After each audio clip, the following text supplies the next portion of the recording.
My mother also has a ring exactly like that. The words reached him before he could hide the ring. For a brief, dangerous moment, his hand froze in midair. The thin leather cord stretched between his fingers and his collar.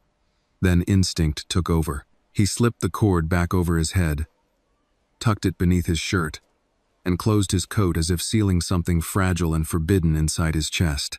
He did not look at the girl.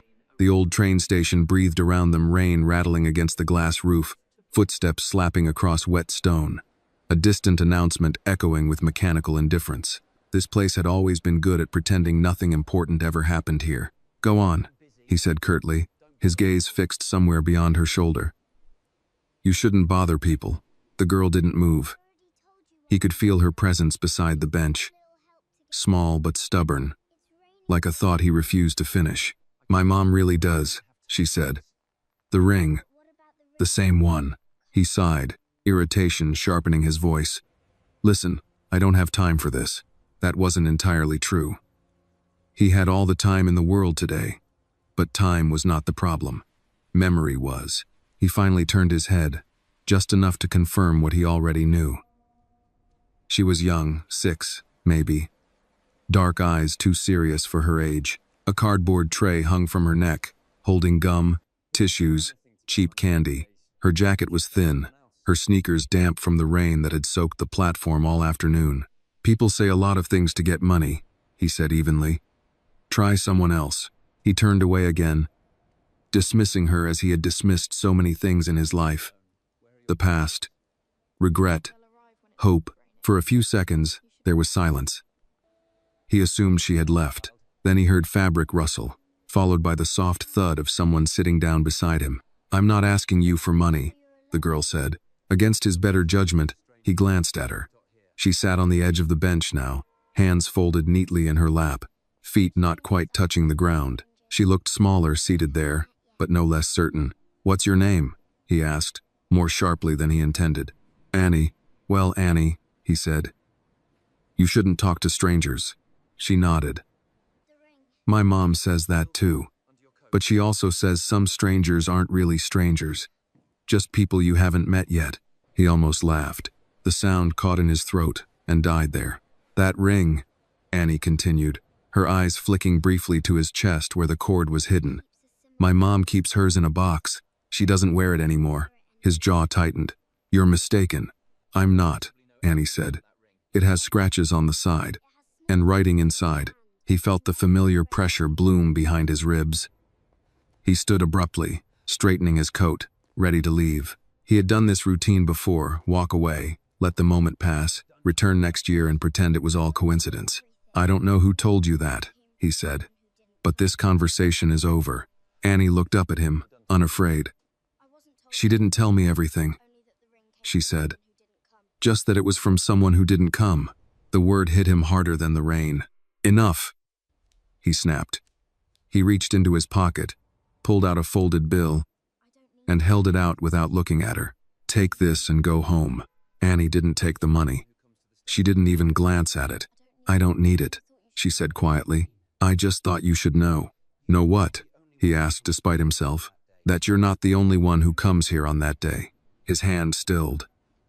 Slowly, he lowered the bill back into his pocket. "What day?" he asked. Annie hesitated, as if weighing whether she was allowed to say it. Then she spoke.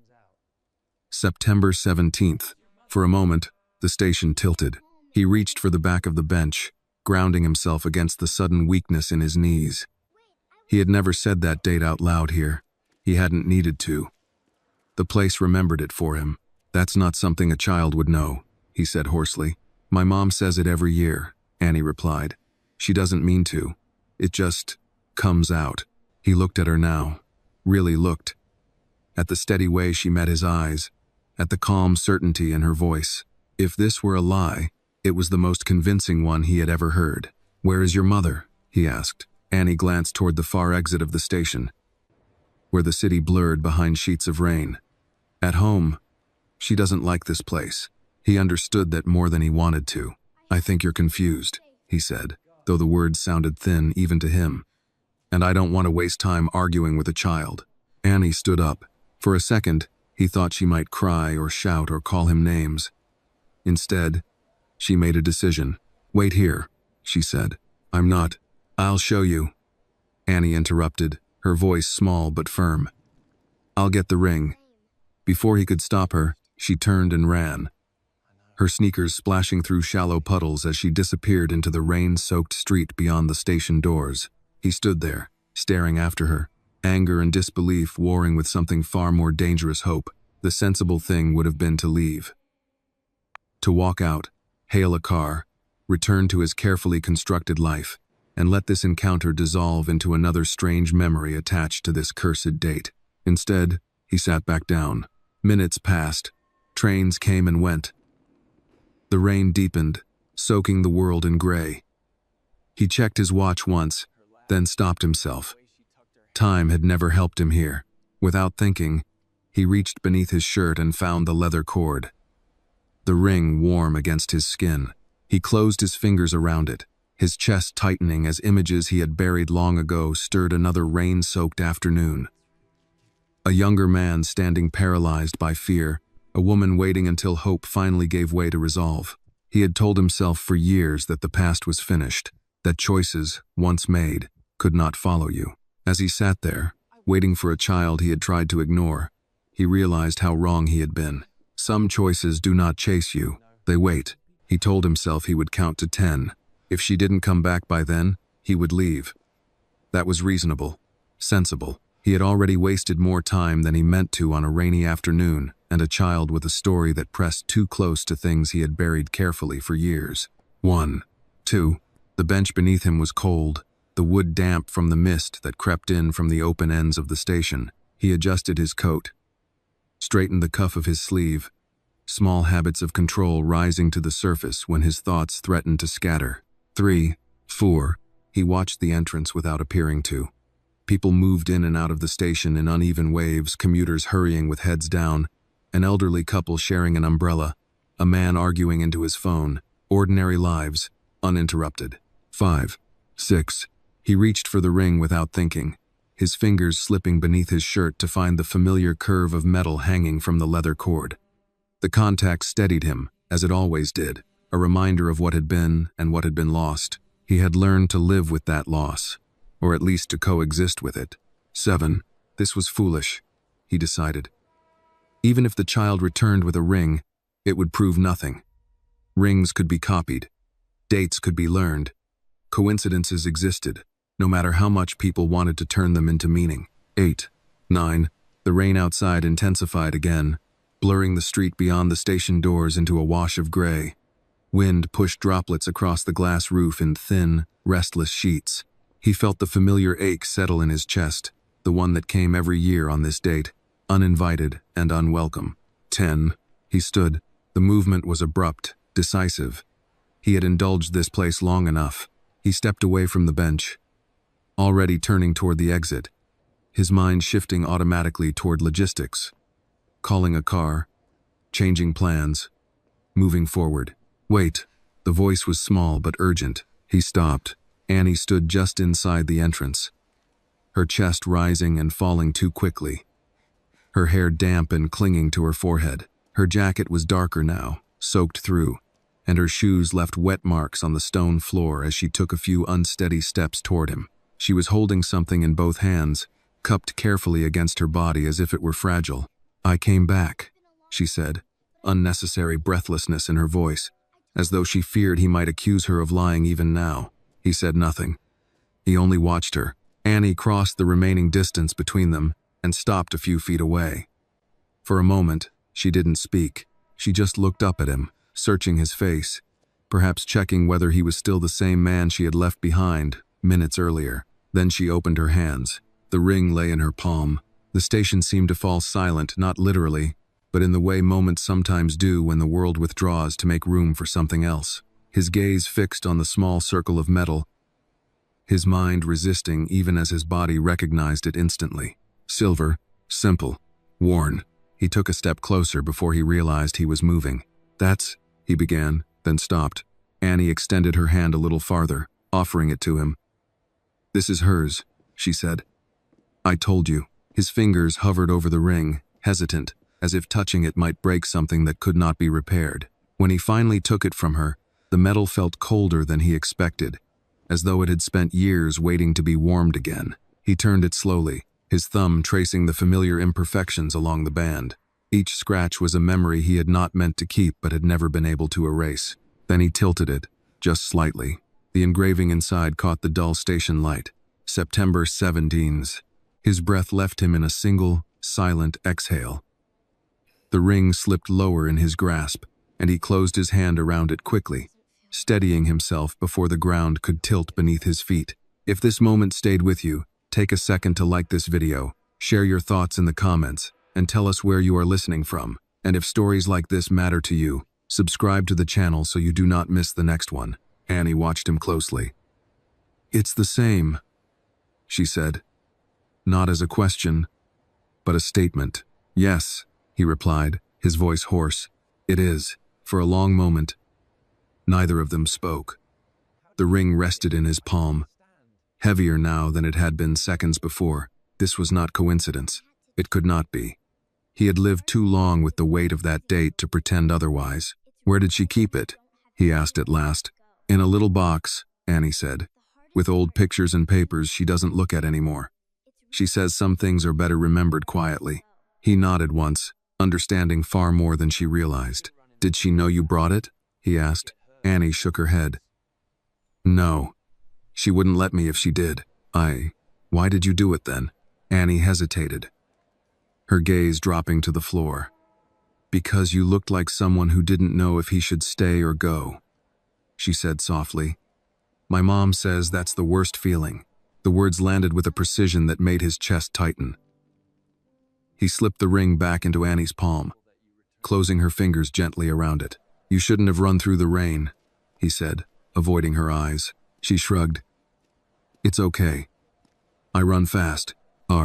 He almost smiled, then caught himself. "Does she know I'm here?" he asked. Annie shook her head again. "She knows someone like you comes here every year. She just doesn't want to see you." He absorbed that in silence. He had no right to argue with it. He had forfeited that right the day he didn't arrive. "I'm glad you came back," he said finally. Annie nodded, satisfied. "I told you to wait." She slipped the ring into her pocket and adjusted the strap of her tray. Before turning away, she looked up at him one last time. "You're still here," she said, as if confirming something important. "Yes," he answered. "I am." Annie smiled, not wide or triumphant, but calm. "Certain." Then she turned and walked back toward the entrance, disappearing once more into the rain. He remained where he was, standing now instead of sitting, the bench behind him empty. The station felt different, altered by the brief weight of truth it had held. He reached beneath his shirt, finding the familiar cord and ring that belonged to him, and closed his fingers around it. For the first time in years, the ache in his chest was not alone. He didn't leave after Annie disappeared into the rain. That, more than anything else, told him this day was already different. He sat back down on the bench, slower this time, as if the air around him had thickened. The station felt altered not in any visible way, but in the subtle shift that comes when a place stops being a memory and starts becoming something else. The tracks were the same, the echo of footsteps was the same, yet the silence between sounds seemed heavier, weighted with what had just passed through it. He replayed the moment in his mind with an almost painful clarity. Annie's small hands opening, the ring resting in her palm. The date, September 17th. He had carried that day like a private sentence, one he served quietly, year after year. He never told anyone why he came here. Not his wife, not his colleagues, not the people who assumed his success insulated him from regret. This place had been his confession, spoken only to the walls and the tracks and the empty space beside him where someone should have been. Now a child knew. That unsettled him more than he cared to admit. He checked his watch again, not because he was in a hurry, but because he needed something concrete to anchor himself. The hands moved forward, whether he wanted them to or not. Time had never waited for him. No matter how often he returned to the place where he had once refused to move, a train rolled in, brakes screaming in protest, and a cluster of passengers spilled onto the platform. Among them was a woman pushing a stroller, a man holding the hand of a little boy, their heads bent close together as they navigated the crowd. The sight tightened something in his chest. He turned away. Annie had said her mother didn't like this place. He understood that now. This station was not neutral ground. It remembered too much. It held on to the moments people wished they could undo and played them back without mercy. He wondered what she had done after leaving him. The woman who had waited. The woman who had stepped onto a train alone when it became clear he was not coming. He had imagined her life in fragments over the years. Sometimes he pictured her angry, hardened by disappointment. Other times he imagined her happy, laughing with someone else. The memory of him reduced to a faint scar. Both versions hurt in different ways. Neither had ever included a child. A child changed everything. He leaned forward, elbows on his knees, hands clasped. His reflection wavered faintly in the darkened glass of a nearby vending machine. He looked older than 40 in moments like this, lines etched deeper by thoughts he rarely allowed himself to finish. She waited, he murmured under his breath. The words felt strange in his mouth, as if saying them aloud gave them a weight they had always possessed but he had refused to acknowledge. Waiting was not passive. Waiting was an act of faith, and he had broken it. Footsteps approached from behind. He straightened, his body reacting before his mind caught up. For an irrational second, he expected to see Annie again, or worse, to see the woman herself standing there, rain-soaked and silent, the way she had stood so long ago. Instead, it was a station attendant, older, with a lined face and a tired expression. "Sir," the man said politely, "we'll be closing this platform soon. I'll be gone in a minute," he replied. The attendant nodded and moved on, leaving him alone again with the echo of his thoughts. He stood and paced a few steps, then stopped. His hand drifted to his chest, finding the familiar shape beneath his shirt. The ring he wore, his ring, felt different now, less like a wound, more like a question. What did he owe her? The answer came quickly, brutally. Nothing, and everything. He had no right to ask for forgiveness, no right to explanation, no right to insert himself into a life that had been built without him. Whatever comfort his presence might bring would be outweighed by the damage it could cause. He knew this. He had built his adult life on understanding consequences, and yet, Annie's face surfaced in his mind. Not pleading, not accusing, simply certain. "You're not the only one who comes here on that day." He exhaled slowly. That meant the woman returned too. Or at least she had returned once. More than once. Maybe. He imagined her standing somewhere just beyond his line of sight, watching him year after year, measuring his presence and his absence, deciding whether either still mattered. The thought made his throat tighten. The rain outside had softened into a steady drizzle, the kind that soaked through clothing without announcement. He watched the station doors, half expecting Annie to reappear again, as if she were the messenger of some truth still unfinished. She didn't. Minutes passed. The platform grew quieter as the evening wore on. Lights flickered on overhead, casting a pale glow across the benches and tracks. He made a decision then, not a dramatic one, not the kind that changed lives in a single stroke, but the kind that mattered because it was deliberate. He would stay until the last train, not because he expected anything to happen, but because leaving early felt like repeating the same mistake in a different form. He had walked away once when waiting demanded courage. He would not do it again tonight. He returned to the bench and sat, posture looser now, as if the rigid control he carried so carefully had cracked just enough to let something human through. He let his thoughts wander, not away from the past, but through it. He remembered her laugh, the way she used to tuck her hair behind her ear when she was nervous, the quiet confidence with which she had said she would wait, as if waiting were simply another thing she did well. He swallowed. "I should have come," he said softly, to no one. The words did not absolve him. They were not meant to. They were an acknowledgement, long overdue. Somewhere beyond the station walls, Annie was likely back at home now. The ring returned to its box, her mother perhaps scolding her gently for running through the rain. He wondered what the woman would say when she realized what Annie had done, whether she would be angry, afraid, or simply tired. He would find out soon enough, because he knew, with a certainty that frightened him, that this was not the end of the story. It was the moment before it began again, the moment when the past, once recognized, refused to stay buried. The station clock ticked forward, indifferent and relentless. And for the first time in many years, he did not look away. He noticed her before he realized why his chest had tightened. She stood near one of the concrete pillars by the far end of the platform, half in shadow, her coat darkened by rain, her posture rigid in a way that had nothing to do with the cold. At first glance, she could have been anyone, just another woman waiting for a train that was already late. But something about the way she stood, the way her hands were clasped too tightly in front of her, pulled at him with a familiarity that made his breath falter. He told himself he was imagining it. He had done that before. Many times. Faces in crowds, silhouettes caught at the edge of his vision. The mind was cruel like that, especially when it returned to places heavy with memory. He forced himself to look away, fixing his gaze on the tracks, on the glistening rails that stretched forward and disappeared into the distance. Don't do this, he thought. Not again, but when he looked back, she was still there. The station lights flickered slightly, casting her features into clearer relief. And then, there was no denying it. Time had changed her, softened some lines, carved others, but it had not erased her. He recognized the curve of her cheek, the way her chin lifted when she was bracing herself. He had known that face once as intimately as his own.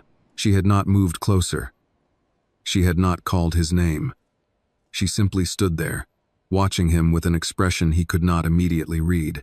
Shock rippled through him, followed by something sharper, almost painful in its intensity. He stood too quickly, the bench scraping softly against the stone floor. His heart pounded, loud enough that he wondered if she could hear it from where she stood. She took a single step forward. That was all it took. I waited, she said. Her voice was quieter than he remembered, roughened slightly by years and weather and things unsaid. But the words were unmistakable, simple, precise. They struck him with more force than any accusation ever could. I know, he replied, though his voice barely carried past his own chest. She stopped a few feet away from him, leaving a careful distance between them. The air felt charged, as if the space itself remembered what had happened here before and was holding its breath. I wasn't sure you'd still come, she said. I always come, he answered, then winced at how hollow that sounded. Coming now meant nothing compared to the moment he had failed to show up when it mattered.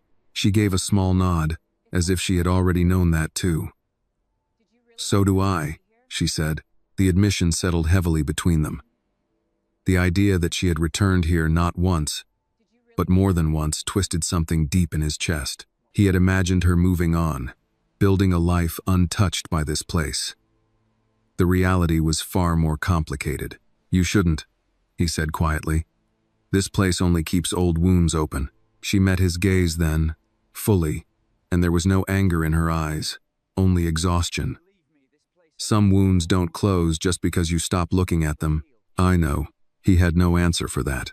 A train roared past on a nearby track, the rush of air tugging at their coats, forcing them to pause until the noise faded. When silence returned, it felt heavier than before. I saw you talking to her, she said. He stiffened. Annie. Yes. Her mouth softened slightly when she said the name. She shouldn't have bothered you. She didn't, he replied immediately. I mean, she did, but not in the way you think. 8. Her gaze dropped briefly to his chest, to the place where the cord lay hidden beneath fabric.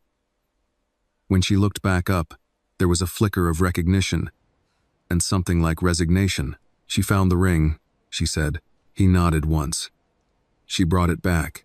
A beat passed, then another. You still have yours, she said, not as a question.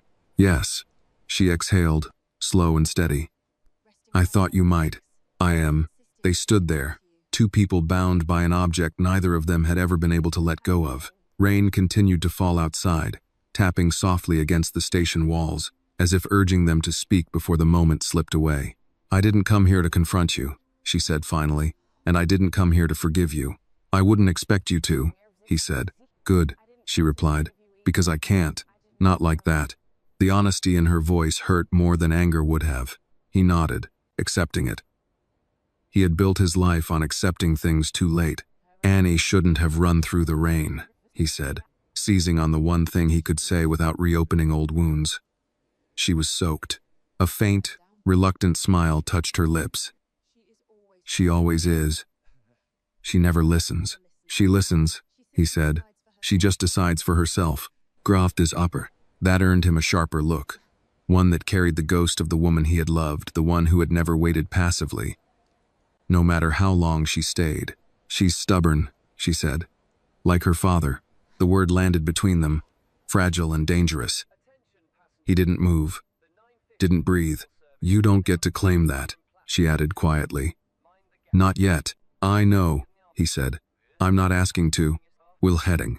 Another train announcement echoed overhead, reminding them both that time was moving, whether they were ready or not. She didn't know what she was doing, the woman said. Annie. She just saw something familiar and followed it. I'm glad she did, he replied. Even if you're not. She studied him for a long moment, searching for something sincerity, perhaps, or proof that he was not the same man who had once stood paralyzed by fear while she waited on this very platform. I didn't expect to see you, she said at last. Not like this. I didn't expect to be seen, he admitted. Silence stretched again. But it was different now. Less brittle. Still painful. But grounded in something real. I should take her home, she said. It's late. He nodded. Of course. She hesitated, then added, She talks about you. His head snapped up. She does? Yes, she said. About the man who waits. The phrase struck him deeply, reshaping something inside him. He had never thought of himself that way. Waiting had always felt like penance, not identity. I won't come back here next year, she said suddenly. The words startled him more than he expected. Why? Because this place doesn't get to decide what happens next, she replied. We do. She turned to leave, then paused, her back still to him. You made a choice once, she said. So did I. Now there's a child involved, and she deserves better than silence. Was not. She looked back at him one last time. If you're going to stay, then really stay. Then she walked away, disappearing into the corridor that led out of the station. Her footsteps steady, unhurried. He remained where he was, the echo of her words settling into him. Stay. Really stay. For the first time in years, the idea frightened him more than leaving ever had. He didn't follow her. That was the first thing he understood. Standing alone on the platform after she disappeared into the corridor, with the steady certainty of someone who had already made peace with moving forward. Every instinct urged him to go after her, to say something, anything that might slow her steps or soften the line she had drawn between them. But he stayed where he was, because chasing her now would have been about easing his own fear, not honoring hers. The station felt emptier without her, though the same number of people still moved through it. The echo of her words lingered, settling into him with a weight that refused to be shrugged off. If you're going to stay, then really stay. He repeated the sentence silently, testing it, the way he tested contracts before signing them. It was not a demand, it was a boundary, one he had never learned to respect when it mattered most. He left the station slowly, not through the corridor she had taken, but through the main doors that opened onto the rain-darkened street. The city greeted him with the low hum of traffic and the smell of wet asphalt. He paused beneath the awning, letting the drizzle fall just short of his shoes, and looked back once more at the entrance. For years, this place had been an ending. Tonight, it felt like something else. Not a beginning, he wasn't naive enough to believe that, but a reckoning. The drive home passed in a blur. He sat in the back seat, hands folded, his reflection faint in the window as the city slid by. Familiar streets, familiar lights, a life constructed with precision and restraint. He wondered how many times he had returned from this station to this same quiet, carrying the same ache, telling himself it was enough to remember without changing anything. It wasn't. At home, the house was warm and orderly, every light exactly where it was supposed to be. His wife was already upstairs, asleep. He moved through the space carefully, as if sound itself might accuse him of something. In the study, he poured himself a glass of water he didn't drink and stood by the window, staring out at the rain-soaked garden. Annie's face came to him again, not pleading, not hopeful, just certain. He sat at the desk and opened the drawer he rarely touched. Inside lay documents, neatly organized, and beneath them, An old envelope yellowed at the edges. He hesitated, then opened it. The photograph inside was creased and faded, the corners soft from being handled too often. Two younger faces stared back at him, standing close together, unaware of the distance that would one day stretch between them. He traced the outline of her face with his thumb and felt something tighten behind his eyes. "I should have come," he said aloud. The words sounded different here, spoken in the quiet of his own home. Less like confession, more like acknowledgement. He slept poorly that night.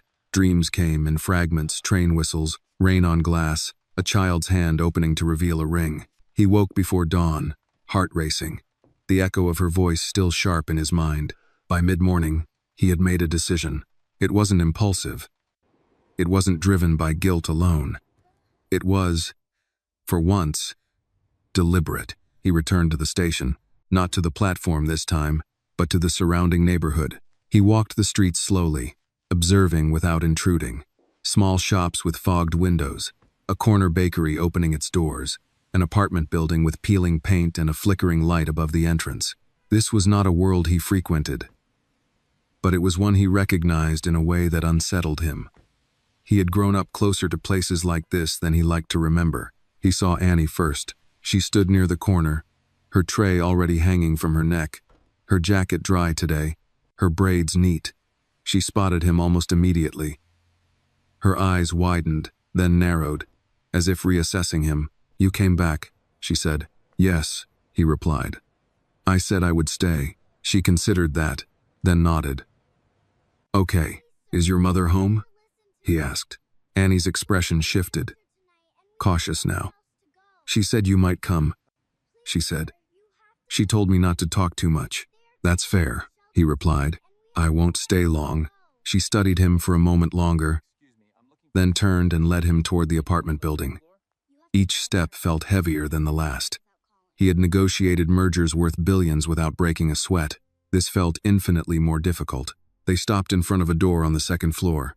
Annie knocked once, then stepped back. The door opened slowly. She stood there, framed by the dim light of the hallway, her face composed but guarded. The sight of her closer now, unfiltered by distance or rain, hit him with a force he hadn't prepared for. She looked tired, strong, changed, and unmistakably herself. "You said you wouldn't chase," she said quietly.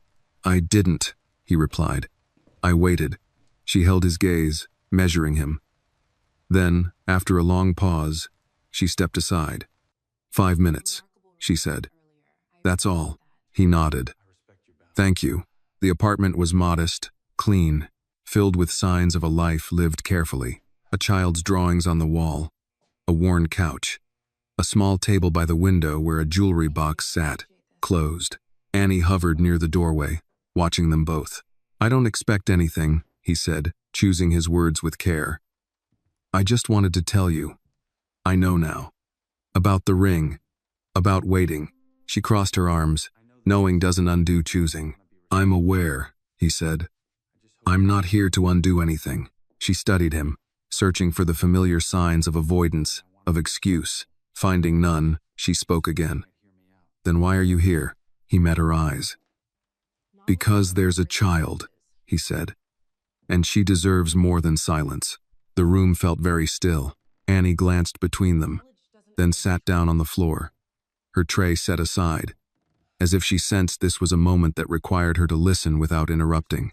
"We can't change the past," he continued, "but we can decide what comes next, slowly, carefully, on your terms."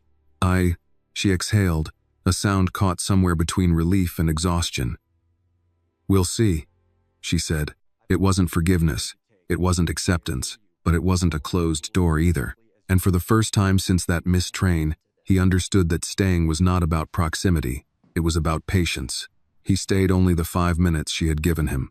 That mattered. He could feel the restraint in his own body, the careful way he stood just inside the doorway.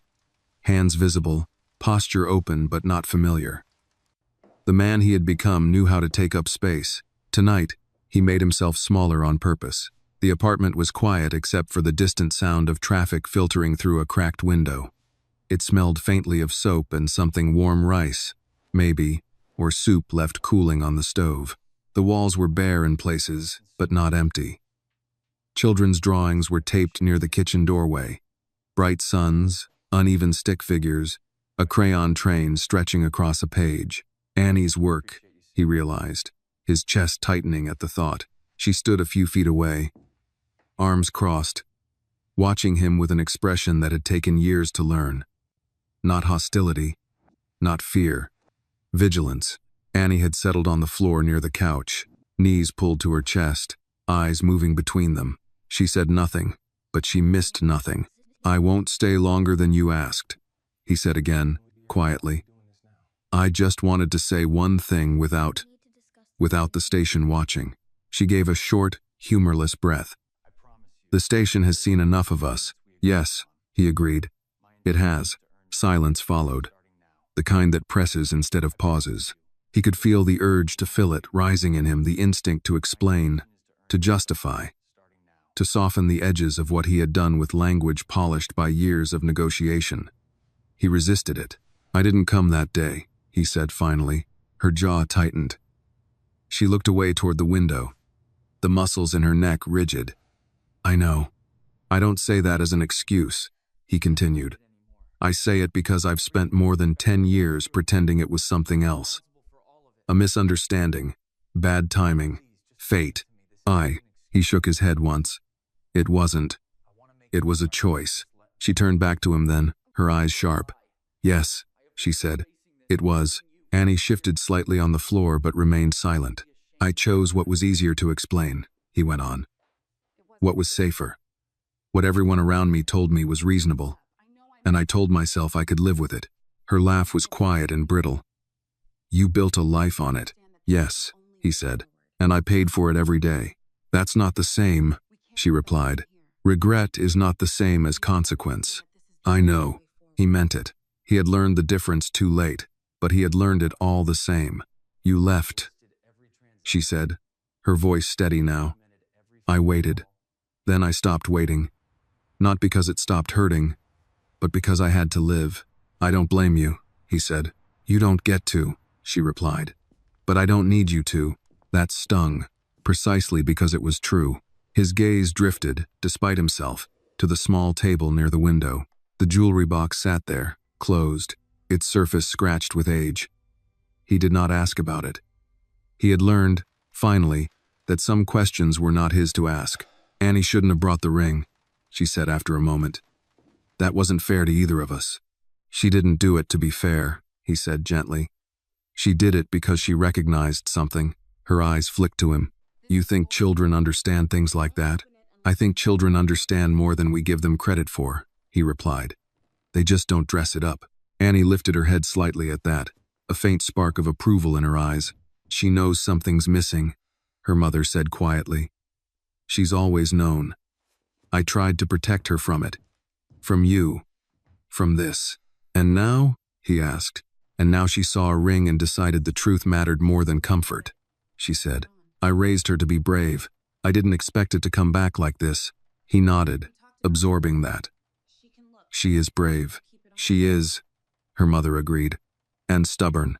Like you," he said before he could stop himself. The words hung between them, uninvited. Her expression softened for a fraction of a second, then hardened again. "Don't." "I'm sorry," he said immediately. "That was familiar," she finished. "And I don't need familiar right now." He accepted that with a small nod. "I won't push," he said. "I won't make promises I don't know how to keep. All I'm asking is permission." "For what?" she asked. "To be present," he said. "Not as anything defined. Not yet. Just present. On your terms. On Annie's." She studied him with the same careful scrutiny she had used at the station, the same assessment she had likely used on every difficult choice since that day. He could almost see the calculation happening behind her eyes, not of benefit, but of risk.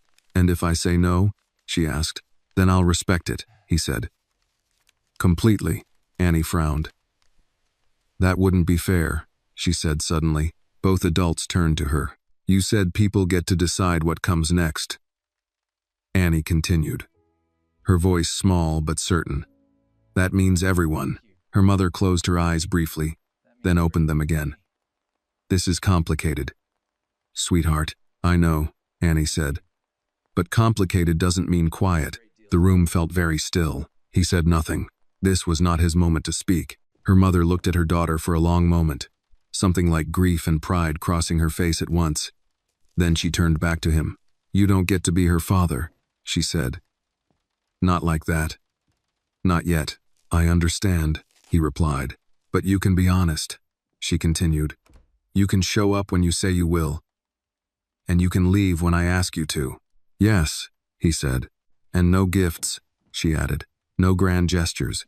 No trying to make up for lost time all at once." He almost smiled. "That would be a mistake." "Yes," she said. "It would." She took a breath, then said the words he hadn't dared to hope for. "We'll take it one day at a time." Relief did not flood him. This was not victory. It was something quieter, more fragile. "Thank you," he said. She didn't respond to that. She glanced at the clock on the wall instead. "Your 5 minutes are up," he nodded, accepting the dismissal without resentment. He moved toward the door, then paused. "For what it's worth," he said softly. "I'm sorry. Not for being here now. For not being here then." She met his gaze, her eyes unreadable. "I know," she said. "That doesn't fix it. But it matters." He left without another word. Outside, the rain had stopped. The street glistened under the streetlights, clean and sharp. He stood there for a moment, breathing in the night air, aware of how heavy and how light he felt all at once. Behind him, a door closed gently. In front of him, the rest of his life waited uncertain, unearned, and no longer silent. The next morning arrived without ceremony. He woke before his alarm. The sky outside still pale and undecided, and lay still for several minutes, listening to the quiet rhythm of the house. His wife's breathing was steady beside him, familiar, unchanged. This was the life he had chosen, the one that ran smoothly because it asked so little of his heart. He rose carefully, dressed without turning on the light, and went downstairs. In the kitchen, he made coffee he barely tasted and stood by the window, watching the day come into focus. For the first time in years, September 17th did not feel like something he needed to survive. It felt like something he needed to answer. He did not go to work. That alone would have shocked most people who knew him. He rarely missed a day, rarely disrupted the rhythm he had built so meticulously. But this was not a day for schedules. This was a day for restraint, for doing only what he had been permitted to do, and nothing more. He waited. Mid-morning passed. Noon. The house remained quiet. He resisted the urge to check his phone for messages that were not coming. He had said he would not push, and he meant it. Presence, he reminded himself, was not the same as intrusion. It was nearly 2 o'clock when his phone vibrated. A single message. No greeting. No explanation. "You can come by. 30 minutes. He read it twice, then once more, as if repetition might change its meaning. It didn't. 30 minutes was not an invitation. It was a boundary. "I'll be there," he typed back. "Thank you." He left immediately, choosing to walk instead of drive. The air was cool and clean after the night's rain, the sidewalks still darkened by moisture. The neighborhood looked different in daylight, less guarded, more ordinary. Children played on stoops. A woman swept the front of a shop. Life moved forward in small, unremarkable ways. When he reached the building, he paused at the door, steadying himself. This was not the train station. There were no ghosts here, only consequences. He knocked once. The door opened, and Annie was there, her hair pulled back neatly, her jacket replaced by a sweater that looked too big for her. She brightened when she saw him. "You came," she said. "Yes," he replied. "I said I would." She stepped aside without waiting for permission. "Mom's in the kitchen." He entered slowly, mindful of the time. The apartment felt different in daylight, too, less heavy, more lived in. Sunlight fell across the small table by the window, illuminating the jewelry box. It remained closed. Her mother stood by the counter, a mug in her hands. She did not smile, but she did not look away. "You have half an hour," she said. "I know," he replied. Annie climbed onto a chair and swung her legs, watching them both. Can he sit? She asked. Her mother hesitated, then nodded once. Yes, he can sit. He took the chair opposite Annie, placing his hands flat on the table, palms down. It was a small gesture, but intentional. He was not here to take anything. Annie studied him for a moment. You look different today, she said. How? He asked. You look like you're listening, she replied. Her mother hid a reaction behind a sip of coffee. I am, he said. They spoke cautiously at first. Simple things. Annie's school, her favorite subject. The stray cat that lived near the alley behind the building. He listened more than he talked, answering when asked, never elaborating unless invited. The minutes passed more quickly than he expected. Why do you come to the station every year? Annie asked suddenly.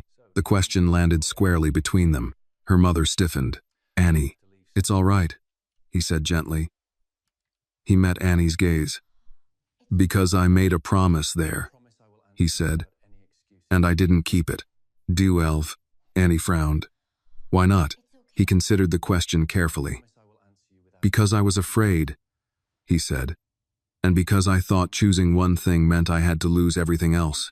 That doesn't make sense, Annie said. He nodded. It didn't, but it felt like it did at the time. Her mother watched him closely, as if measuring the distance between words and truth. Fear makes people small, Annie said thoughtfully. Yes, he agreed, it does. The clock on the wall ticked loudly. He glanced at it once, then forced himself not to again. He would not be the one to push the time. I don't want you confusing her, her mother said finally.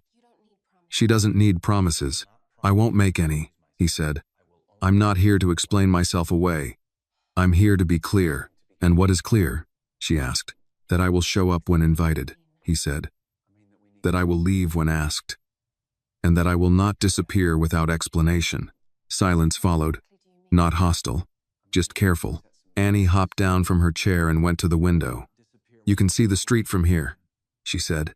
If someone leaves, you can still watch them walk away. He swallowed. I know. She turned back to him. Are you going to leave now? He checked the clock. 28 minutes had passed. Yes, he said. If that's okay. Her mother nodded once.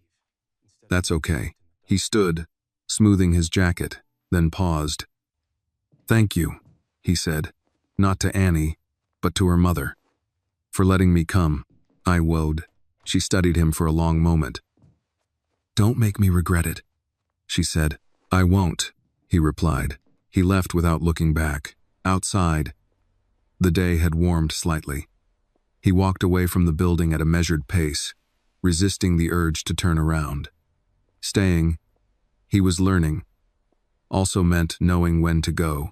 Behind him, Annie watched from the window until he reached the corner and disappeared from view. For the first time since that missed train, he felt something unfamiliar settle into his chest, not relief, not hope, but the quiet weight of responsibility, and he accepted it. The first thing he learned about staying was that it required restraint. Days passed, then a week, and he did not return to the apartment unless invited. He did not drive past the building. He did not ask questions that would force answers she was not ready to give. This was unfamiliar discipline, different from the kind demanded by business or reputation. This kind required humility. He sent one message 3 days after his visit. I'll be near the station this afternoon. If Annie would like company on her walk home, I can be there. If not, I understand. The reply came an hour later. You can walk with her. No detours. No gifts. He read it twice. Then once more. Understood. He arrived early and waited across the street, leaning against a lamppost, hands in his coat pockets. The neighborhood had settled into late afternoon rhythm shops closing. Parents calling children home. The smell of food drifting from open windows. He stood out here in a way he hadn't inside the apartment. His clothes were too neat, his posture too composed. He felt it, the invisible line between worlds. Annie spotted him first. She came out of the school building with her backpack slung low, braids swinging as she scanned the sidewalk. When she saw him, she lifted her hand in a small wave, as if this were the most natural thing in the world. You came, she said, falling into step beside him. Yes, he replied. I said I would. She nodded, satisfied. Mom says that matters. They walked at her pace, not his. He noticed how she skipped over cracks in the sidewalk, how she narrated her day without being prompted, who got in trouble, who cried, which teacher smelled like peppermint. He listened, responding only when invited, the way he had learned to do around people who mattered. Halfway down the block, she stopped abruptly. "That's the bakery," she said, pointing. He followed her gaze. "It is. I be reason. They throw away bread at the end of the day," Annie continued. "But sometimes the lady gives me one if I help stack chairs. That's kind of her," he said. Annie shrugged. "She says food shouldn't be punished for getting old." The words lodged somewhere deep in him. When they reached the building, Annie slowed, her earlier ease giving way to caution. She glanced up at him. "You're not coming in," she said. "No," he agreed. "I'm not." She studied him for a moment, then nodded. "Okay, I. She hesitated, then added, "You can come again tomorrow." "Maybe. I'll wait to hear," he said. That earned him a small smile. She ran up the steps without looking back. He remained on the sidewalk until the door closed behind her, then turned and walked away, feeling the strange mix of fullness and restraint settle in his chest again. The second invitation came the following week. "You can join us for dinner. 1 hour." He arrived precisely on time. Dinner was simple: rice, vegetables, a pot of something warm simmering on the stove. He offered to help, was refused, and accepted it without protest. He took the seat he was given, and spoke when spoken to. Annie chattered through most of the meal, unbothered by the careful tension threading through the room. She asked him questions that adults rarely did. "Why do you wear suits even when you don't have meetings?" "Because I forget I don't have to," he answered honestly. "Do you like your house?" "Yes," he said, then corrected himself. "I'm used to it." "That's not the same," Annie said. Her mother hid a reaction behind her glass. After dinner, Annie disappeared into her room, returning with a piece of paper folded carefully in half. "I made this," she said, holding it out to him. He hesitated, then took it. It was a drawing, crayon lines forming a train station, 2 figures on a platform, one small, one tall. Above them, rain. "I didn't draw faces," Annie said, "because I don't know yet." His throat tightened. "Thank you," he said. She nodded, satisfied, and returned to her room. Her mother began clearing the table. He stood to help, then paused, remembering the rules. "I should go," he said. She looked at him for a long moment, then nodded. "Yes." At the door, he stopped. "I want to be clear about something," he said. "I won't stay if I'm in the way." "You're not," she replied. "You're just new. I can live with that." She studied him, then said quietly, "Annie asked me yesterday if people can be added to a family later." He said nothing. "I told her families change all the time," she continued. "That doesn't mean they forget where they started." He nodded. That was fair. She met his eyes. "Don't make me regret telling her that." "I won't," he said. He walked home under a sky streaked with the last light of day, the folded drawing tucked carefully into his coat pocket. That night, he placed it in the drawer beside the old photograph. Not as a replacement, as a continuation. Staying, he was learning, was not about claiming space. It was about earning trust, one ordinary moment at a time, and for the first time in his life, that felt like enough. By the 3rd week, Annie stopped treating his arrival like an event. That was how he knew something had shifted. She no longer rushed to the door when he came, no longer announced him with the same quiet excitement. Instead, she would glance up from whatever she was doing, nod once, and return to her homework or her drawings as if his presence had settled into the room the way furniture did noticed, but no longer examined. He understood the significance of that more than she ever could. He came only when invited, sometimes to walk her home, sometimes to sit at the small kitchen table while she did her math, counting softly under her breath, sometimes just to listen while her mother spoke about ordinary things, work hours, rising rent, the neighbor who played music too loud at night. He listened the way he had learned to listen in rooms where words mattered, but this was different. These words were not currency. They were trust. One evening, Annie pushed her chair back abruptly and looked at him with an expression too serious for her age. "Do you remember your mom?" she asked. The question startled him. He had not expected it. He glanced toward her mother instinctively, but she was washing dishes, her back turned, shoulders tense, but unmoving. "Yes," he said carefully. "I do. What was she like?" He paused, choosing honesty without weight. "She was patient," he said, "and stubborn, and she believed people could become better if given time." Annie considered that. "Did she wait too?" He swallowed. "In her own way," he said. Annie nodded, as if that answer fit into something she had already been building. She returned to her chair and picked up her pencil again. Later that night, as he was leaving, her mother spoke. "You don't have to keep coming so carefully," she said, not unkindly. "She's getting used to you." "I don't want to assume," he replied. She studied him for a long moment. "You assume everything else in your life." "Yes," he said. "That's why I won't hear." She gave a small nod. "Fair." The word stayed with him on the walk home. Fair. He had spent his adult life negotiating what was legal, what was advantageous, what was profitable. Fair had always been someone else's concern. Now it felt like the only metric that mattered. The first time Annie called him by his name instead of "you," it happened without ceremony. They were walking back from the corner store, the air sharp with approaching winter. She stopped suddenly, staring at a crack in the sidewalk. "Do you think," she said slowly, "that if someone waits a really long time, they should get something back?"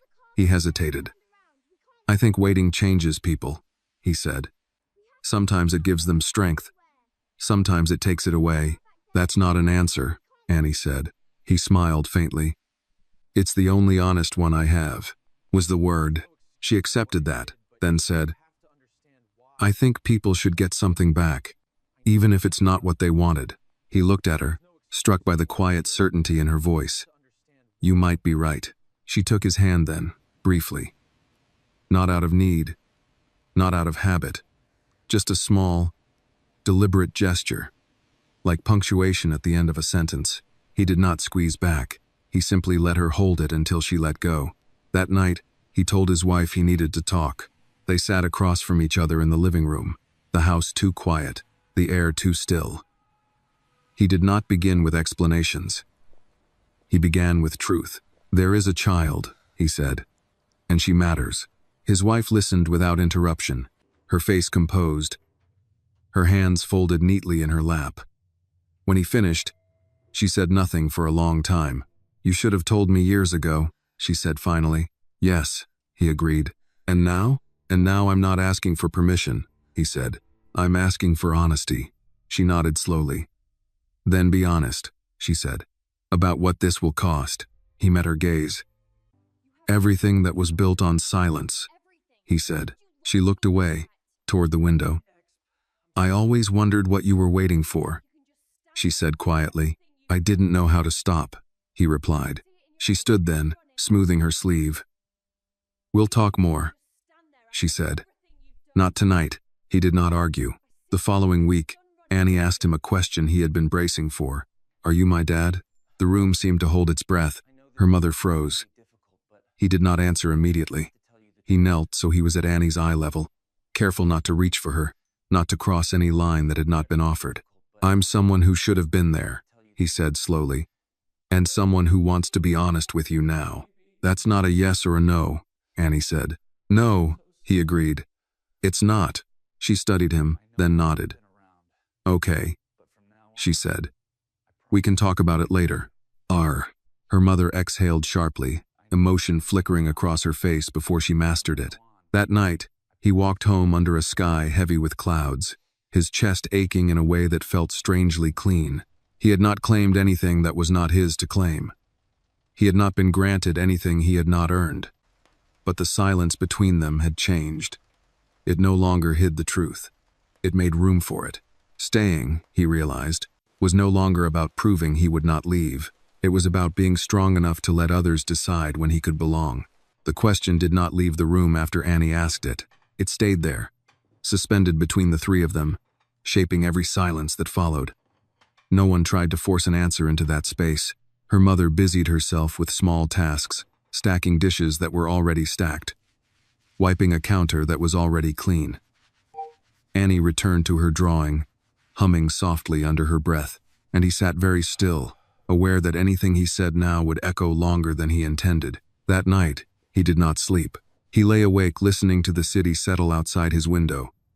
The distant sirens, the hum of traffic, the soft sounds of a life that continued regardless of his internal reckoning. Annie's question replayed in his mind, not accusatory, not demanding, simply curious.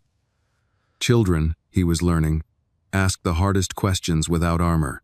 By morning, he knew he could not keep living in fragments. He went to work for the first time in weeks and discovered how strange it felt to return unchanged to a world that no longer fit him. Meetings blurred together.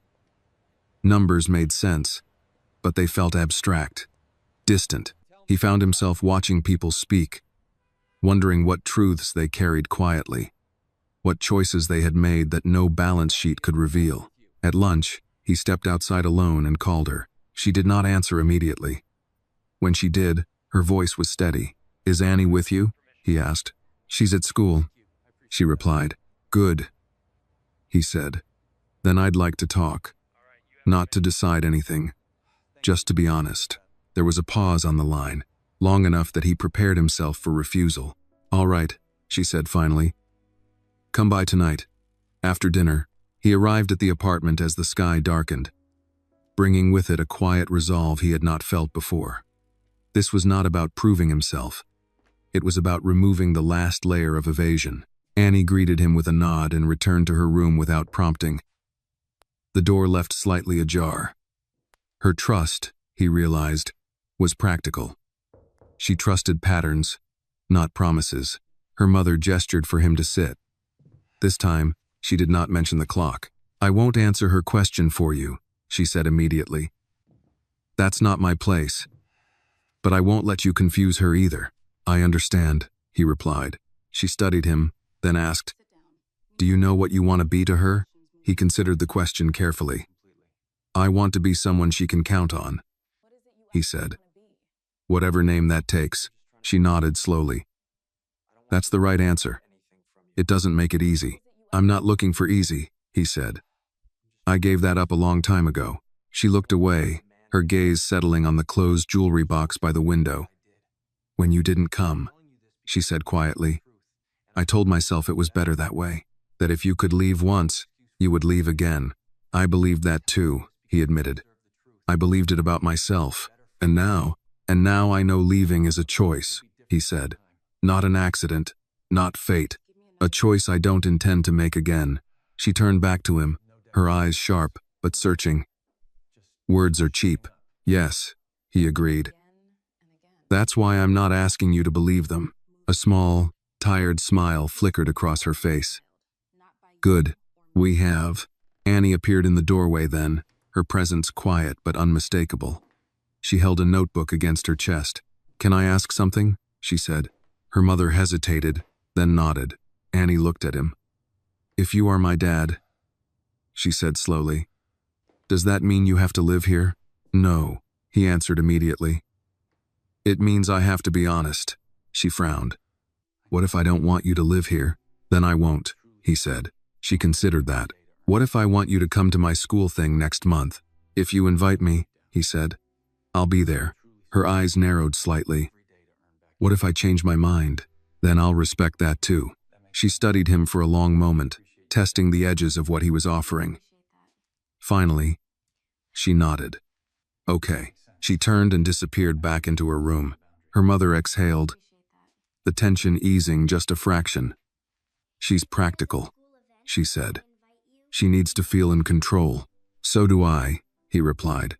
"I'm just learning when not to use it." They sat in silence for a while, the kind that felt earned rather than imposed. "I'm going to tell her the truth," her mother said at last. "All of it. Slowly, in a way that doesn't make her feel like she was a secret." He nodded. "Thank you." "For what?"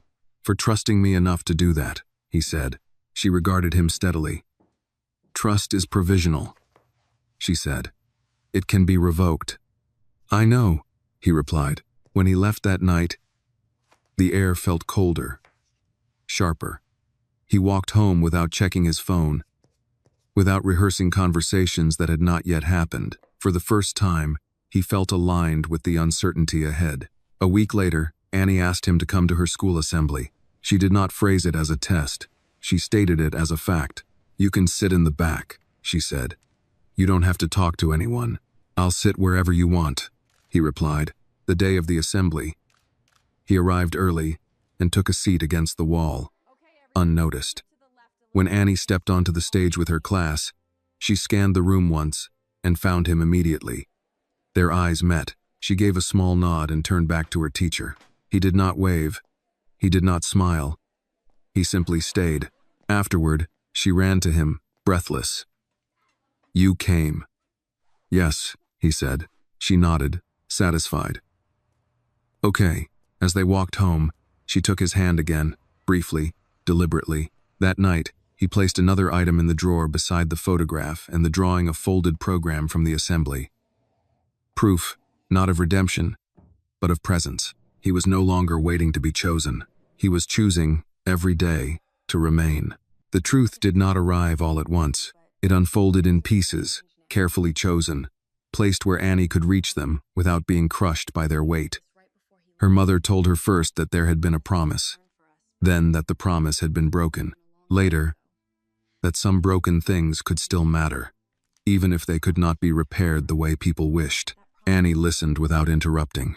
She asked questions when something did not make sense. She asked fewer when it did. He was not present for most of those conversations. By design. This was not his story to narrate. His role was to be available, not visible.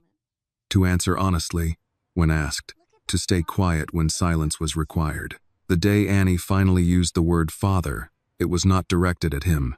They were walking home from school, the air bright with early autumn sun, leaves just beginning to turn at the edges. She kicked a stone along the sidewalk, following its uneven path with concentration. "My friend Maya says her dad lives somewhere else," Annie said casually. "She sees him on weekends." He kept his gaze forward. "That can happen. She says it's weird sometimes." Annie continued. "But not bad weird. Just different." He nodded. "Different doesn't always mean wrong." Annie stopped walking. "Mom says you're my father," she said. Matter of fact, he stopped too. "Yes," he said. He did not soften it. He did not decorate it. He let the truth stand on its own. Annie considered this, then resumed walking. "Okay," she said. That was all. Later that night, after Annie was asleep, her mother sat across from him at the kitchen table, her hands wrapped around a mug she had already finished. "She took it better than I expected," she said quietly. "She's been preparing for it," he replied. "In her own way. She asked me why you didn't come," her mother continued. He swallowed. "What did you tell her?" "That you were afraid," she said. "And that fear makes people do things they regret." He nodded once. That was honest. "She asked if you loved me," her mother said, her voice steady but watchful. He did not answer immediately. "I told her love isn't always enough," she went on, "and sometimes it arrives too early, before people know what to do with it." That was also honest, he said. She met his gaze. "She didn't ask if I loved you." The silence that followed was not empty. It was full of everything they had not said for years. "I don't want to confuse her," her mother said finally. "She doesn't need hope she can't carry." "I won't offer it," he replied. "Not like that." Days passed. Annie began introducing him to people not as her father, not as a stranger, but as someone who walked with her. The shop owner on the corner, the crossing guard who knew every child's name. He followed her lead, accepting the role she assigned him without adjustment. At school pickup one afternoon, another parent asked, "Is that your dad?" Annie glanced at him, then back at the woman. "He's mine," she said simply. He felt the weight of that word settle into him, not as permission, but as responsibility. That evening, he told his wife everything. Not the edited version, not the careful omissions, everything. She listened without interruption, her face composed but pale. When he finished, she sat very still for a long time. "You're changing the terms," she said at last. "Yes," he replied. "And you're prepared for what that costs?" "I don't know yet." he said honestly. But I'm prepared to stop pretending it doesn't cost anything. She nodded slowly. That's the first honest thing you've said about this. They did not resolve anything that night. They did not need to. Silence, for once, was not avoidance. It was space. Weeks turned into months. Annie grew more comfortable asking him questions that had edges. About his childhood. About mistakes. About whether people could be two things at once, good and flawed. Loving and absent. Yes, he told her. They can. She accepted that with the same seriousness she brought to all important information.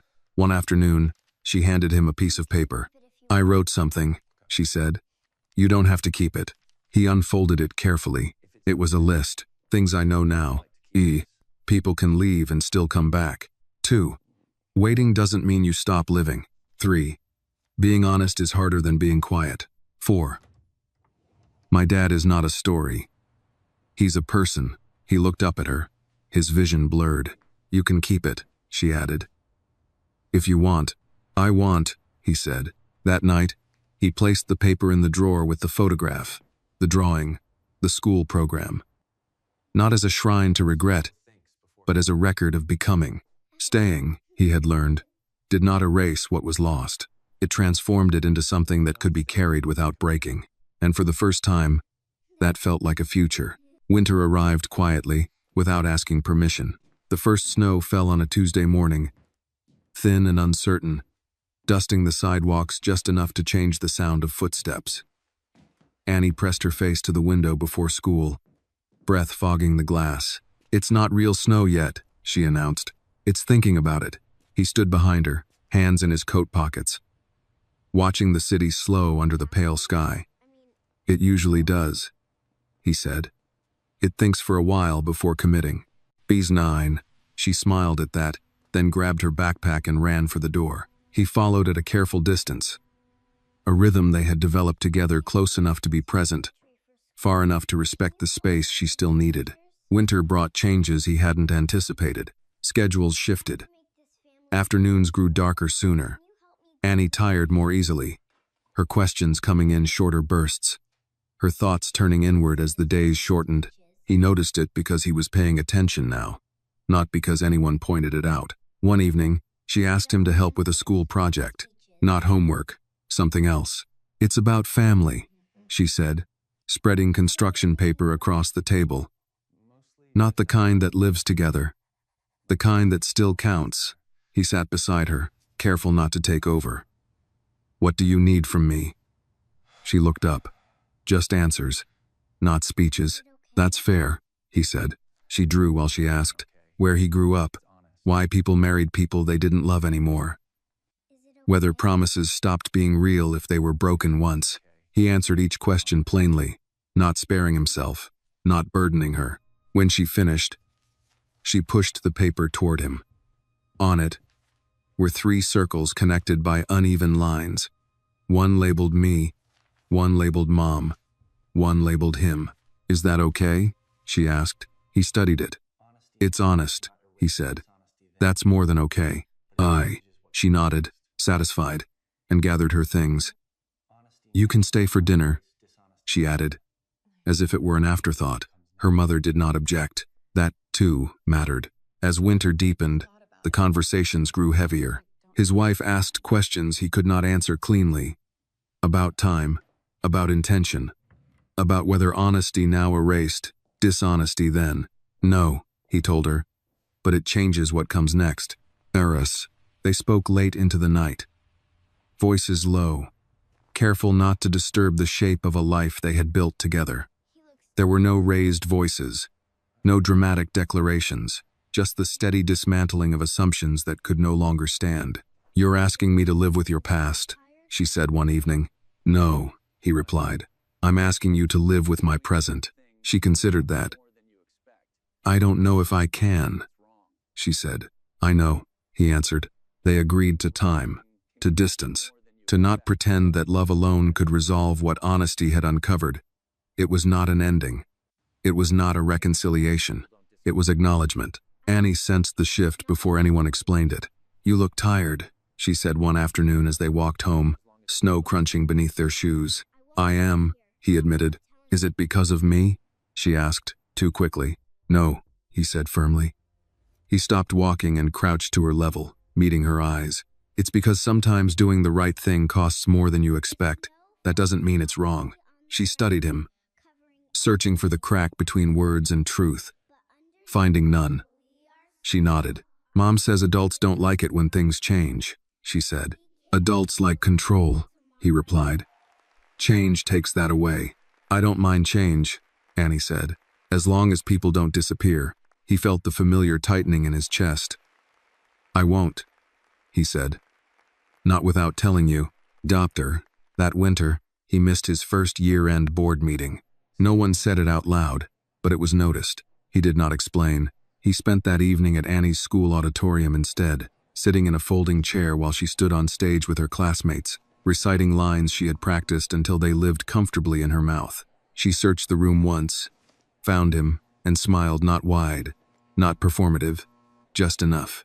Afterward, she ran to him, flushed with cold and excitement. You stayed the whole time, she said. Yes, he replied. That was the point. Her mother watched them from a distance, her expression unreadable. Later, as they walked home together, she spoke. She trusts patterns, she said. You're building one. I intend to. He replied. She nodded. Just remember, patterns break when people stop paying attention. I won't, he said. Winter pressed on. Snow piled against the curb. Days shortened further. And somewhere in the quiet persistence of routine, something fragile began to stabilize. Not happiness, not forgiveness, stability. On the last night of the year, Annie asked a question he had been expecting. Where will you be tonight? She asked. He considered the truth. At home, he said. Then here. If that's all right. Minner, she nodded. Mom says you can come after midnight. I'll be there, he said. When the clock turned and the city exhaled into a new year, he stood in a small living room, holding a paper cup of something warm, while Annie counted down loudly, her voice confident and clear. When midnight arrived, she hugged him without hesitation, not tightly, not desperately, just enough. Happy New Year, she said. Yes, he replied, his voice steady. It is. He understood then that this was not a story about restoration. It was a story about responsibility, about choosing presence when absence would be easier, about staying even when staying did not promise reward. And for the first time, he did not wonder what he would lose by continuing. He wondered only how carefully he could protect what was growing. Spring did not arrive all at once. It announced itself cautiously, the way trust did one warmer afternoon, one stubborn bud on a bare tree. One day when Annie forgot her coat and didn't need to go back for it, the city seemed to exhale, shedding the tight discipline of winter for something looser, less guarded. He noticed the change most in Annie. She lingered longer outside after school. She talked faster, her thoughts jumping ahead of her words. She argued more, too, not angrily, but with the confidence of someone who felt safe enough to push back. One afternoon, as they walked home beneath branches just beginning to green, she asked, Do you think people can start over more than once? Yes, he said without hesitation. But each time costs something different.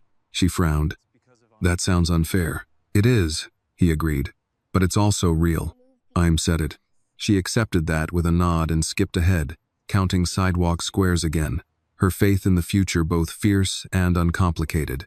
Spring also brought consequences he could no longer postpone. His wife asked for distance, not dramatic, not cruel, but firm. Space to think, space to decide whether the man he was becoming could still exist within the life they had built together.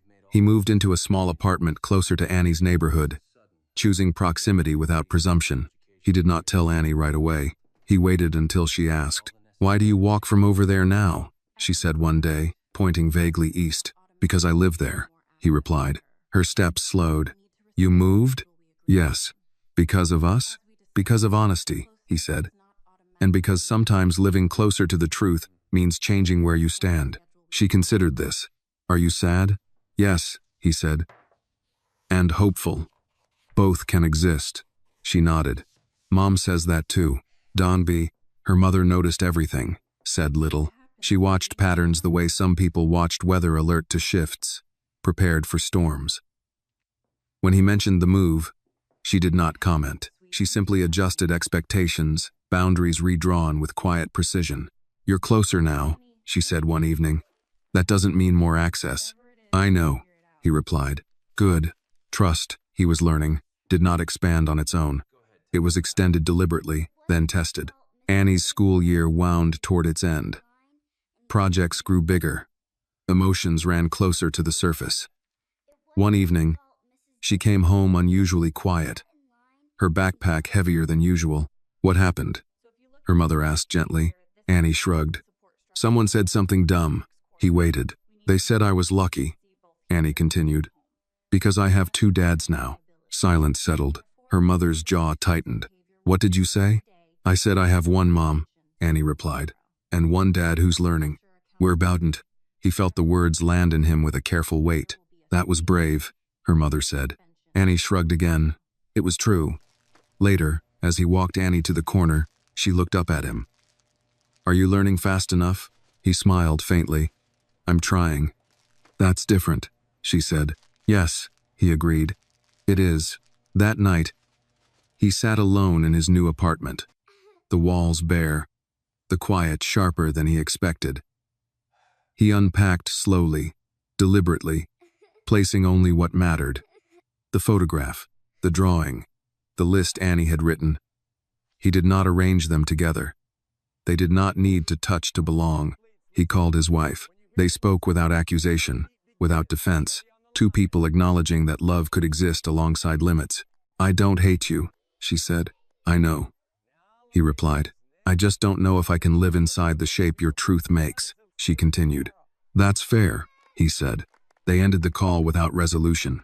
It hurt less than he expected, or maybe it hurt differently, cleaner. Weeks passed. Annie's birthday approached quietly, deliberately unannounced. He noticed the calendar date and said nothing. He would wait to be invited. He had learned that lesson well. The invitation came 3 days before. "You can come, cake only, no speeches." He smiled at the message. On the afternoon of her birthday, the apartment buzzed with the contained chaos of a small celebration. Balloons taped unevenly to the wall, a cake that leaned slightly to one side. Annie in a dress she pretended not to care about but clearly loved. When he arrived, she looked at him critically. "You're early." "Yes," he said. "But I waited outside." "That counts," she decided. During cake, she made a wish without closing her eyes. Her mother noticed but said nothing. "What did you wish for?" he asked later, as dishes were cleared. Annie shook her head. "If I say it, it won't work." "That's fair," he said. As he prepared to leave, she handed him a small paper bag. "For you," she said. "You don't have to open it now." He waited until he was home. Inside was a simple keychain, a train charm, worn at the edges. "So you don't forget where you started," a note read in uneven handwriting. He closed his eyes briefly, the weight of it settling into his palm. Spring deepened. Leaves filled in. Days lengthened. Annie grew louder, bolder, more sure of her place in the world, and he learned that staying did not mean the absence of fear. It meant choosing despite it. One evening, as they sat on the stoop watching dusk gather, Annie leaned against him without thinking. "You're not going anywhere, right?" she asked. He did not answer reflexively. "No," he said carefully. "Not without telling you. Not without making sure you're ready." She nodded, satisfied with the honesty. "Okay," she said. "Then we're good." We're quote. He watched the sky darken, the first stars appearing faintly overhead, and felt the strange, steady weight of a life no longer divided between what was and what might have been. He was not redeemed. He was responsible. And for the first time, that felt like something he could live with. Summer arrived with noise. Windows stayed open later. Music drifted from passing cars. Children argued and laughed in the streets long after dinner should have ended. Annie absorbed it all, her energy expanding with the daylight, her questions sharpening again, no longer tentative but curious in a way that demanded real answers. It was the season of tests, not the dramatic kind, not ultimatums or confrontations. Smaller ones, more dangerous. "Can you come on Saturday?" Annie asked one Thursday evening. feet tucked beneath her on the couch. He did not answer immediately. "What's Saturday?" "I'm going to the park with my class," she said. "Parents can come." Or people. Her mother glanced up from the sink but said nothing. "I can come," he said carefully. "If you want." Annie nodded. "Okay, but you have to stand with the other adults. No hovering." "I'll stand where you tell me," he said. Saturday was bright and unforgiving. The park buzzed with families clustered on benches, coolers open, conversations overlapping. He arrived early, as always, and chose a spot near the edge of the crowd. Visible, but not central. Annie spotted him halfway through a game and waved once, briefly, before returning to her friends. No announcement. No claim. That, he understood, was trust. He stayed until the end.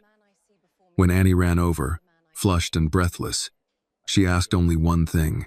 "You stayed the whole time?" "Yes," he replied. She nodded. "Good." Later that afternoon, her mother spoke as they walked back. "She watches what you do when you think no one is looking," she said. "So do you," he replied. "Yes," she agreed. That's the point. Summer also brought the question he had been avoiding. His wife asked to meet, not to argue, not to reconcile, to speak plainly, without witnesses or rehearsed lines. They met at a quiet cafe near the river, the kind of place that invited reflection whether you wanted it or not. She arrived on time, as she always had, her posture composed, her expression unreadable. "You've changed," she said after they sat. "Yes," he replied. "Do you like who you're becoming?" she asked. He considered the question honestly. "Some days," he said. "Other days, I'm terrified of him." She nodded. "That's the man I married," she said softly, "the one who knew fear and still chose carefully." "And now?" he asked. "And now you're choosing differently," she said. Not recklessly, just openly. They spoke for over an hour.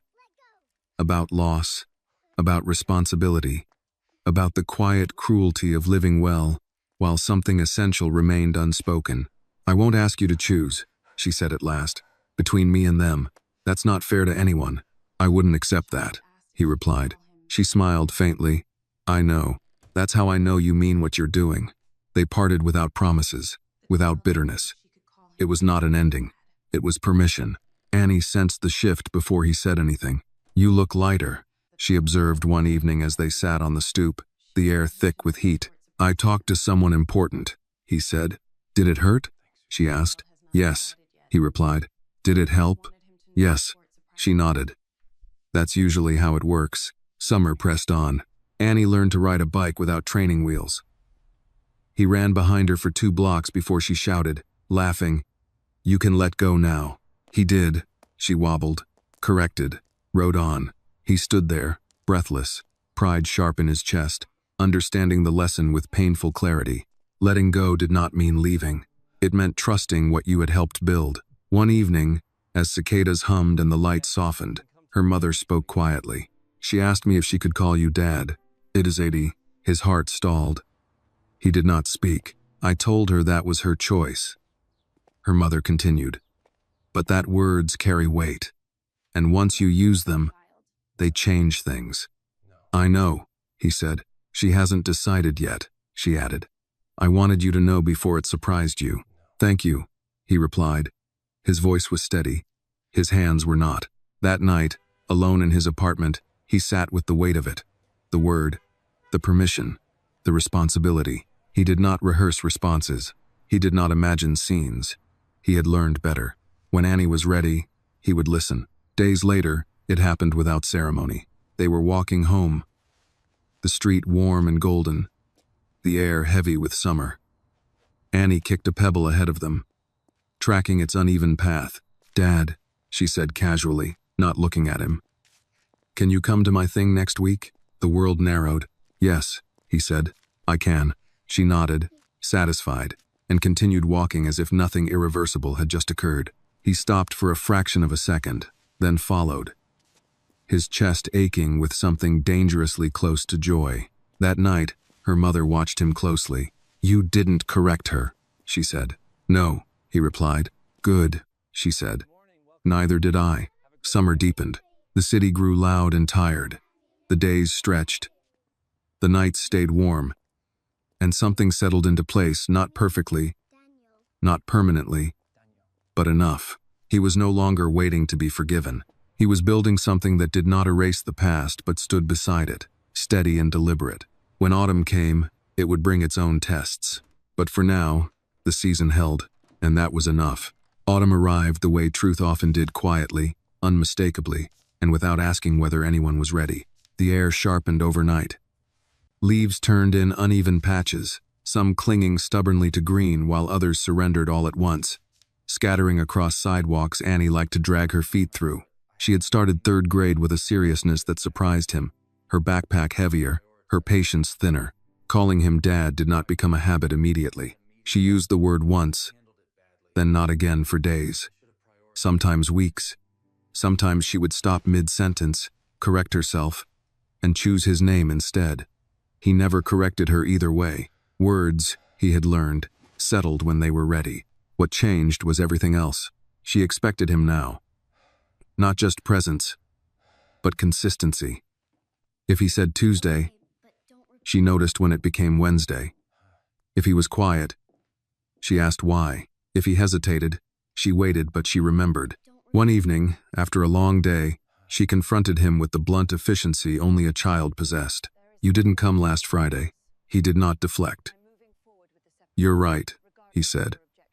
I had a meeting I didn't handle well. You said you would. She replied.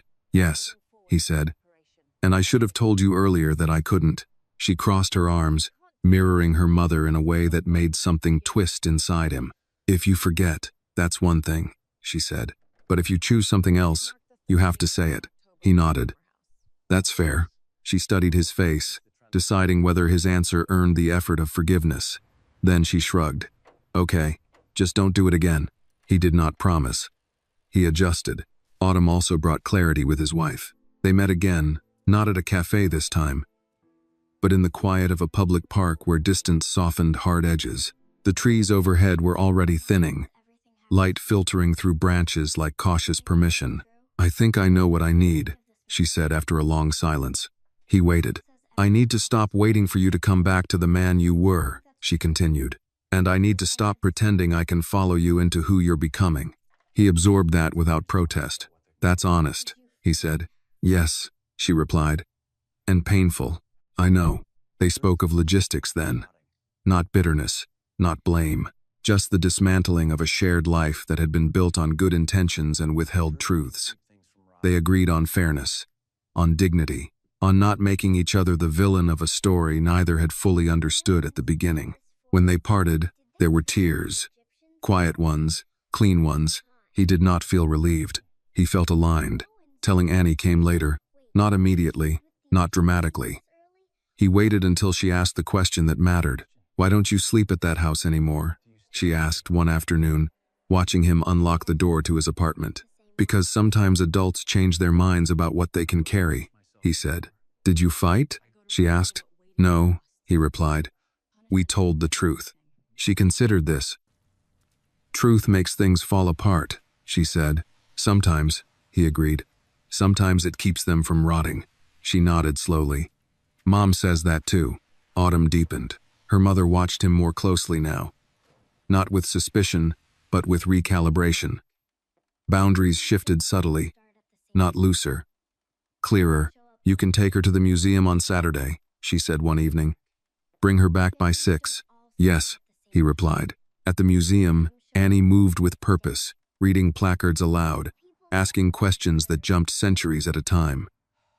She stopped in front of an old train exhibit and stared at it longer than the rest. This one didn't miss, she said. No, he agreed. It didn't. She glanced at him sideways. Do you still think about that day? Yes, he said. But not the same way. How? She asked. I don't go there to punish myself anymore, he replied. I go to remember what waiting costs. She nodded, satisfied. That's good, she said. Punishment doesn't fix anything. Late October brought rain again, not the dramatic kind. Persistent. Cold. the kind that soaked through shoes and made everything smell like earth and metal. Annie came home one afternoon, quieter than usual, her shoulders drawn in. "What happened?" her mother asked gently. Annie hesitated, then said, "Someone said I shouldn't call you Dad because you weren't there when I was born."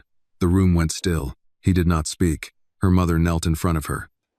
"What did you say?" "I said families don't all start at the same time," Annie replied. "Some show up late but stay." He felt his throat tighten. "That was brave," her mother said. Annie shrugged. It was true. That night, as he walked home alone under a streetlight flickering with indecision, he understood something fundamental. Staying was no longer the hardest part. Being worthy of staying was. November arrived with colder mornings and longer shadows. Annie's questions turned inward again. Less frequent but heavier. "Do you think people get what they deserve?" she asked once, watching steam rise from her breath. "No," he said honestly. "I think they get what they choose to carry." She considered this. "Then you're carrying me." "Yes," he replied, "and I want to." She nodded, satisfied, and reached for his hand without looking. Thanksgiving came quietly. He did not assume. He waited. "You can come," her mother said simply. "But it's not a performance." "I wouldn't know how," he replied. The meal was small, uneven, real. There was laughter that surprised him. Silences that did not accuse. Food that tasted better for being shared without expectation. At one point, Annie raised her glass of juice. "I'm thankful," she said, serious as a judge, "that people can change without pretending they didn't mess up." He did not speak. He did not need to. As autumn leaned toward winter again, he stood once more at the edge of a season changing, not waiting for absolution, not hoping for erasure. He was present. He was accountable. And when Annie slipped her hand into his pocket as they walked home that night, unthinking and sure, he understood that this ordinary, fragile trust was the only proof that mattered. December arrived with intention, not gently, not quietly. It arrived with early darkness and sharp air, with calendars filling too quickly and expectations rising whether anyone invited them or not. Annie felt it first. He could see it in the way she counted days aloud, in the careful attention she paid to storefront decorations, in the way her questions circled the same subjects without quite landing. "Do you like Christmas?" she asked one evening as they walked home, their breath visible now. "Yes," he said. Then after a pause, "But I'm still learning how to." She accepted that answer, but it did not settle her.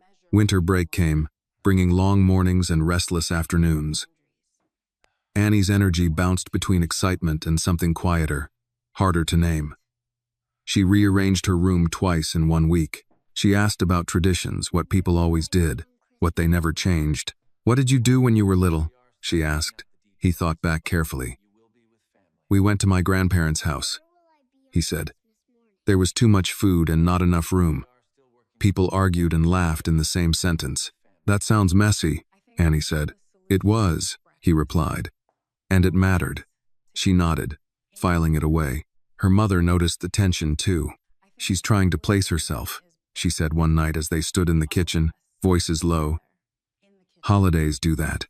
They make children measure where they belong." "I don't want to confuse her," he said. "You won't," she replied. "As long as you don't compete." He understood immediately. "I won't." The question came a few days later, delivered with the casual precision Annie used when something mattered a great deal. "Where will I be on Christmas morning?" she asked, sitting cross-legged on the couch. Her mother looked at him briefly, then back at Annie. "You'll be here," she said. Annie nodded. Then she looked at him.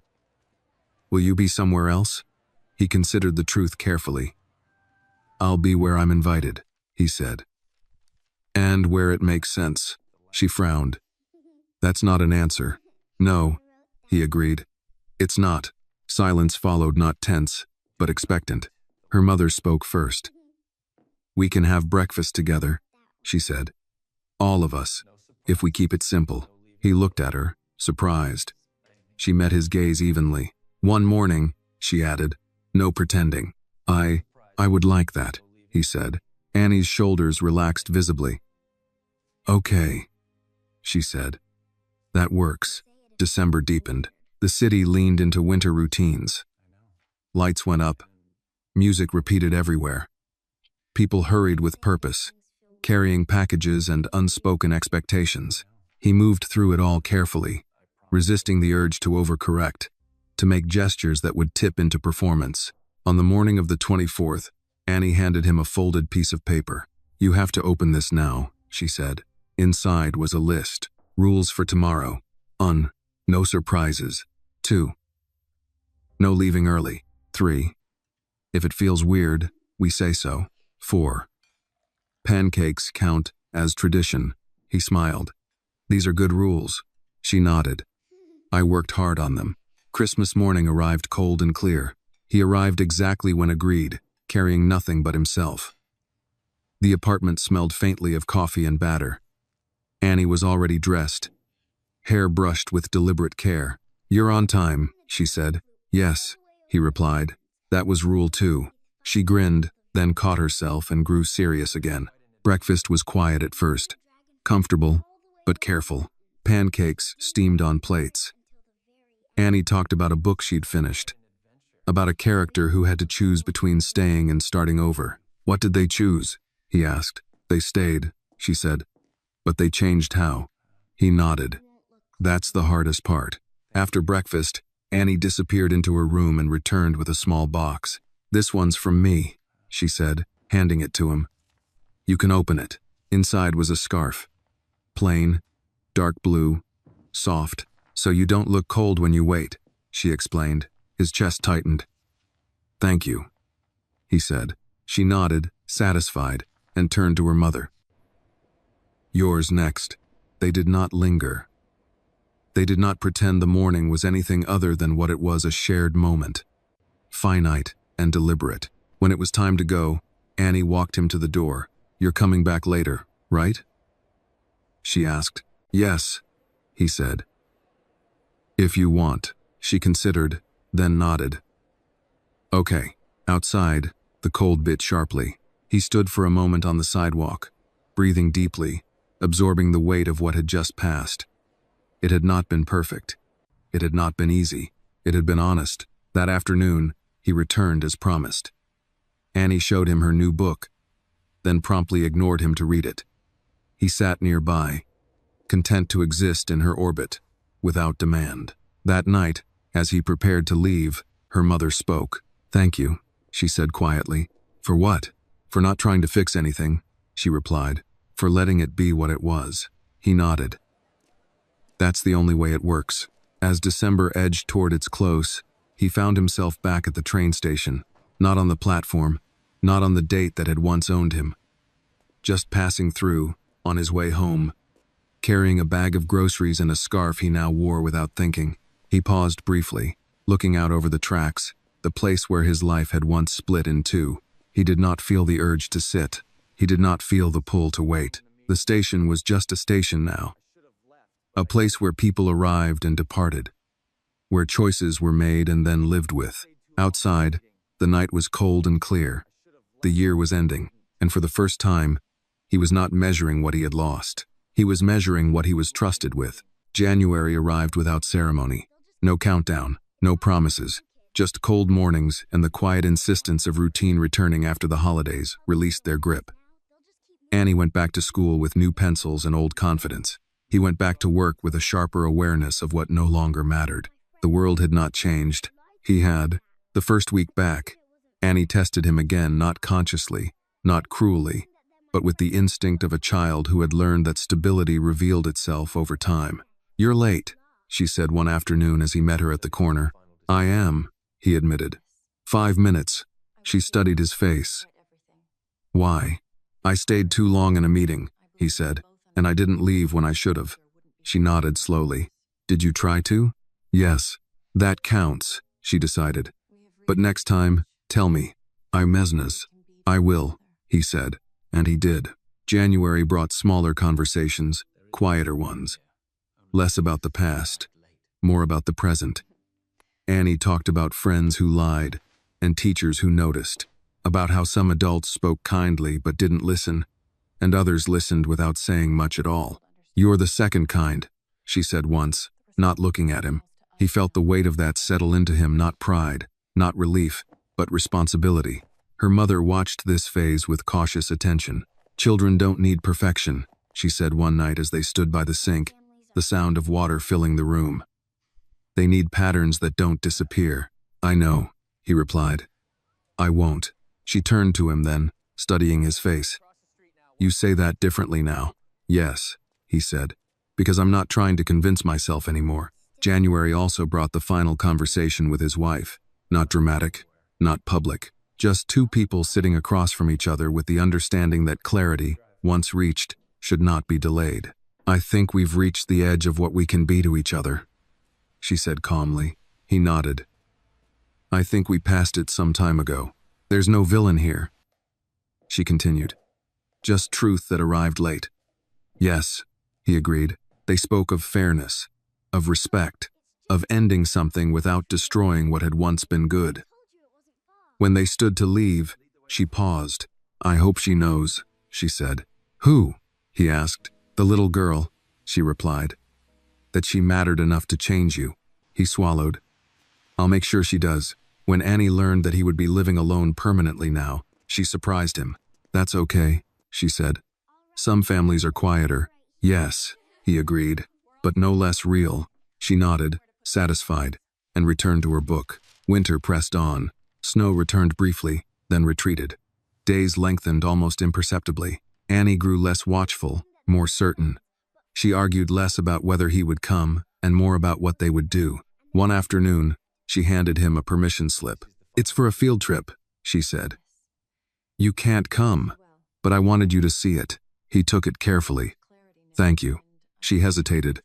"You're not mad?" "No," he said. "I'm proud." That night, alone in his apartment, he sat with the quiet again, but it no longer accused him.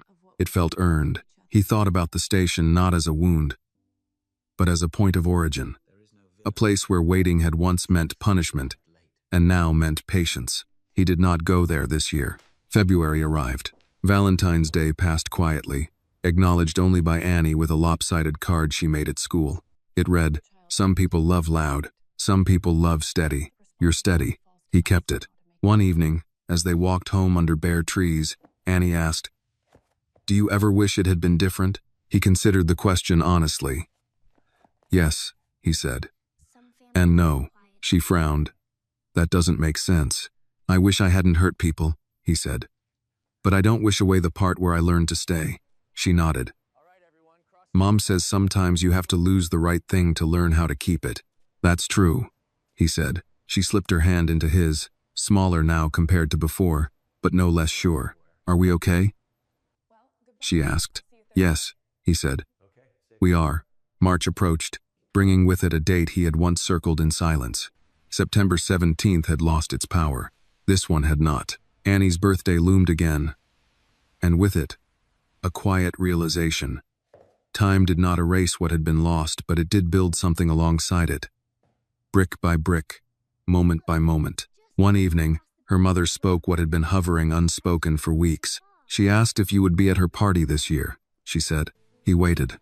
"As her dad," she added. He felt the weight of it settle into him, not like a chain, but like a mantle. "I will be," he said. "If she wants me there." She nodded. "She does." That night, he stood at his window, looking out at the city lights, steady and indifferent. He thought of all the years he had believed waiting was an act of suffering. He understood now that waiting, when done right, was an act of care. He had missed a train once, but he had not missed this. March arrived softly, as if it understood the weight it carried. The air warmed without announcing itself. Snow retreated into thin, forgettable patches along the curb. Annie counted the days not out loud this year, but in small, private gestures, lining up her shoes by the door, rearranging the cards taped to her wall, correcting anyone who mentioned her birthday too early. "This year matters," she said once, with the authority of someone who knew exactly what she meant. He did not ask why. The party was small by design. A handful of classmates. A cake that leaned slightly to the left. Paper decorations taped carefully. Some crooked, some perfect. He arrived early, as he always did now, carrying nothing that would shift the balance of the room. Annie spotted him immediately. "You're here," she said. Not surprised, not relieved, just confirming a fact. Yes, he replied. Right where I said I'd be. She nodded and returned to arranging plates. The matter settled. Her mother watched him from the kitchen doorway, her expression calm, measured. Over the past year, they had learned how to occupy the same space without tension, how to speak without reopening old wounds. It wasn't friendship. It wasn't distance. It was respect shaped by shared responsibility. When the guests arrived, Annie introduced him without hesitation. "This is my dad," she said simply. No explanation followed. None was needed. The word did not strike him like thunder. It did not undo the past or rewrite it. It landed the way truth often did, when it was finally ready, quietly, firmly, without argument. He stayed where he was told to stand. He helped when asked. He listened more than he spoke. When Annie blew out her candles, she didn't close her eyes. "What did you wish for?" someone asked. Annie shrugged. "Stuff I'm already working on. What is out to God." After the cake was cut and the children scattered into loud, chaotic play, she found him sitting on the edge of the couch, watching, but not hovering. "Did you hear?" she asked. "Hear what?" "When I said it," she replied. "Yes," he said. She studied his face, checking for something: panic, pride, pressure. Finding none, she nodded. "Okay," she said. "Just checking." And later, when the apartment quieted again and the last guest had gone home, Annie disappeared into her room and returned with a familiar list folded in half. "Updated rules," she announced, handing it to him. He opened it carefully. "Rules now. 1. You don't leave without saying goodbye. 2. If you mess up, you say so. 3. We don't pretend. 4. We keep going." He looked up. "These are good rules." She smiled. "I know." As the evening wound down, he prepared to leave, slipping on his coat with the ease of someone who knew he would be back. Annie walked him to the door, pausing there longer than necessary. "You didn't go to the station," she said suddenly. He stilled. "No," he replied. "You always used to," she said. "Yes. Why didn't you this time?" He considered the answer carefully. "Because I wasn't waiting anymore," he said. "I was where I needed to be." She nodded, accepting it without further question. "That makes sense." Outside, the night air was mild, the street quiet. He walked home without hurry, without the familiar ache that had once accompanied this date. The past did not vanish. It simply loosened its grip. Weeks passed. Life settled into something that did not ask to be named. Annie finished the school year with a confidence that surprised even her teachers. Her mother took a new job with better hours and fewer compromises. He adjusted his work without announcement, making room where room was required. They did not pretend this was a perfect story. Sometimes Annie grew angry without knowing why. Sometimes her mother pulled back when memories resurfaced. Sometimes he woke in the night with the sharp awareness of what he had missed, but he no longer lived there. One afternoon in early April, they passed the train station together, the building standing unchanged, indifferent to the lives that had bent around it. "Is that where you waited?" Annie asked. "Yes," he said. She looked at it thoughtfully. "It looks smaller." "It always was," he replied. She slipped her hand into his, briefly, deliberately. "You don't have to go there anymore." "I know," he said. They kept walking. That summer, Annie learned to swim without clinging to the edge of the pool. He stood nearby, ready but not intruding, understanding the lesson in his bones. When she reached the other side, she looked back and grinned. "I didn't drown," she announced. "I knew you wouldn't," he said. She frowned. "How?" "Because you weren't alone," he replied. The words settled between them, not as comfort, but as fact. On a warm evening not long after, as they sat on the stoop watching the light fade, Annie leaned against his shoulder. "You know," she said casually, "some people think waiting is sad." "Yes," he agreed. "I think it depends on what you're waiting for," she continued. He smiled faintly. "You're right." She yawned, rested her head more fully against him, and closed her eyes. In that quiet moment, he understood something that had taken him decades to learn. Waiting had never been the punishment. Silence had been. And silence had finally been broken, not by anger, not by fate, not by a dramatic return but by a child who saw a ring, spoke the truth, and refused to let it stay buried. He had missed a train once, but he had not missed this life, and that quiet, ordinary, earned, was enough. The story reminds us that life's deepest wounds are often caused not by cruelty, but by silence and fear. Love does not disappear when people walk away. It waits, sometimes painfully, until truth is spoken and responsibility is taken. Real redemption does not come from grand gestures or rewriting the past, but from choosing to stay, to listen, and to be accountable in the present. In a world that often rewards success over integrity, the story affirms a quiet truth. Loyalty is proven through consistency. Justice is sometimes silent, and even the gravest mistakes can be transformed when courage replaces avoidance. This video is a work of fiction created with the assistance of artificial intelligence. All characters, events, and situations are not real and do not represent any actual people or true stories. The content is intended for storytelling and emotional illustration only.